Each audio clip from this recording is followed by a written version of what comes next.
You would think that everyone would have crawled back into bed for a long sleep after walking around the halls of Watches and Wonders like zombies. But you'd be wrong. Instead, we were treated to some pretty fun releases, including the pastel new solar graphs, to classy proportioned field watches, an intricate bracelet making the rounds, plus a whole lot more. And we're going to dive into all of that here today because this is time well spent. With a very fast start to the year, TAG Heuer debuted 5 new versions of the TAG Heuer Formula 1 solar graph. Softened up in a new pastel palette, the new line features 5 new variations, 3 of which carry themselves in either blue, beige, or pink TH Polylite cases with color-matched rubber straps. The other 2, housed in sandblasted steel cases and bracelets, hold less conventional dials, with the non-cardinal hour indices being swapped out for 8 VS-grade diamonds.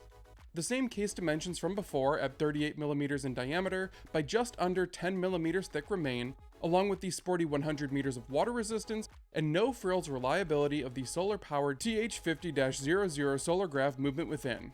These will set you back $1,950 on strap, or $2,800 for the bracelet version with their diamond set dials, and offer a softer take on the motorsport connected watch. TAG also snuck out a new dive watch, the new TAG Heuer Aquaracer 500 Date. Kicked off with a pair of limited edition models, this new Aquaracer stoutly cased in a 42mm grade 2 titanium with its signature angular bezel design and water-like dial textures, dives deeper with a boasted, you guessed it, 500 meters of water resistance, opting to include an external helium escape valve crown, though it is blacked out with a DLC to mute its visual presence.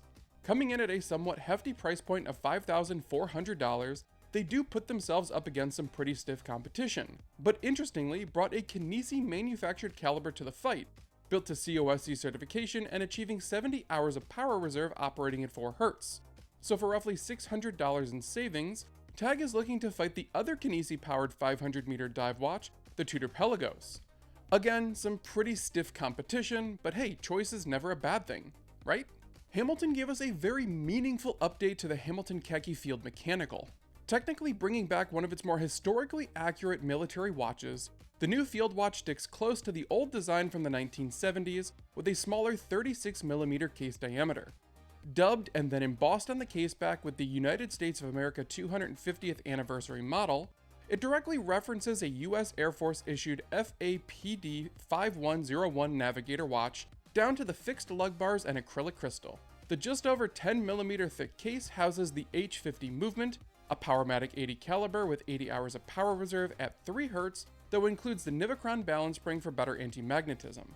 One big thing to call out here is that in the US, this model is officially named the 250 and is numbered 1 of 1776 in a limited run, though this model is released worldwide without that distinction. A nice vintage coded release that is properly sticking to the original specs in a pleasant way for $725. Now, we spoke a while back about Ming's crazy new 3D printed Polymesh bracelet. Well, it's back and it's making its way around. While originally the strap featured a curved bar meant to specifically fit Ming models, the latest bracelet features a straight bar, hence the name Polymesh Straight, allowing it to fit virtually any watch with 20mm lug widths. We have recently seen it make its way onto all sorts of watches, with Fears, Masana Labs, and other Ming models making it onto the website, as well as personal watches from other editors. At 1,500 Swiss francs, it will set you back a pretty penny, but it is still an exceptionally cool execution of engineering.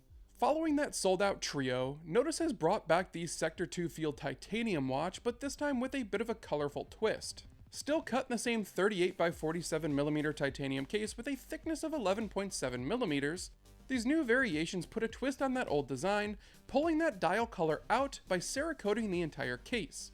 Available in either a canopy green, a dusk blue, or an FDE brown, the new version also comes paired on a color-matched DPM hybrid tuck-tef rubber strap with a titanium buckle to complete the more cohesive field watch look. This new treatment does add $100 to that original price point, bringing it up to $600, still making these an excellent bit of value for those looking for a field watch packing in the specifications. Like Nodus does very well, everything here has been thought out, including that screw-down crown, 100 meters of water resistance, sapphire crystal, and excellent contrast for daytime legibility, with Swiss Superluminova for well-emitting nighttime legibility.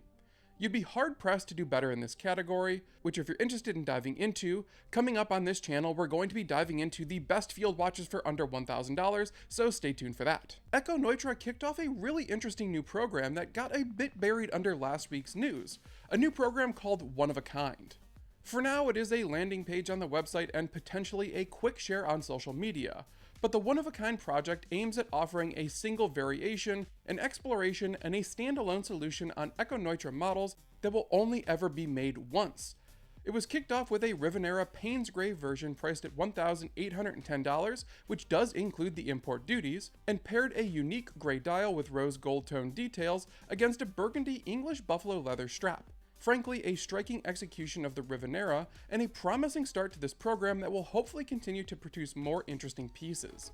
And I will of course have links to everything that we just talked about in that description down below, so if you want a deeper dive on those topics, please do head on down there. And while you're down there, please do like and subscribe to the channel, it really does help me out. But with all of that being said, I know that your time is very valuable, and I really do appreciate you spending some of it with me here. I will be back very soon with another video, but until then, thank you very much for being here.